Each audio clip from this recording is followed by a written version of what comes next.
J'ai terminé ce livre de Pascal Horry, qui est un historien français et qui a retracé dans ce livre l'histoire du bronzage. Il explique qu'il y a quelques années, avoir une peau claire était signe de distinction et de noblesse, car les nobles restaient à l'ombre alors que les paysans sortaient travailler dehors et étaient bronzés.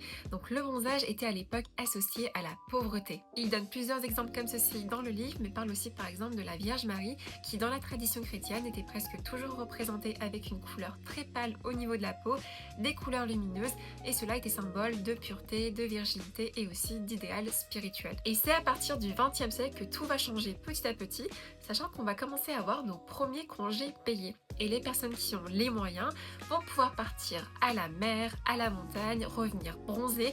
Et à ce moment-là, le bronzage va être assimilé à la richesse, à la liberté, la santé et surtout à la modernité. Dans les années 1920, Coco Chanel va vraiment avoir un impact très important sur la popularisation du bronzage, car on raconte qu'après une croisière sur la Côte d'Azur, elle va revenir avec une peau hâlée. Et comme elle est déjà une icône de la mode et de la liberté, son bronzage va immédiatement devenir un signe de chic et d'élégance. Un autre contraste assez intéressant abordé dans ce livre par rapport à notre époque, c'est que les médecins au XXe siècle recommandaient de faire des bains de soleil pour lutter contre les symptômes de la tuberculose, contre les pathologies de peau également. On pensait que vraiment le soleil pouvait avoir une action desséchante et antiseptique sur certaines plaies de la peau. Aujourd'hui, il y a un retournement de situation, sachant qu'on sait que le soleil cause des dégâts sur notre ADN si on s'expose énormément, et cela peut créer vraiment des complications à long terme, surtout des risques d'apparition de cancer de la peau.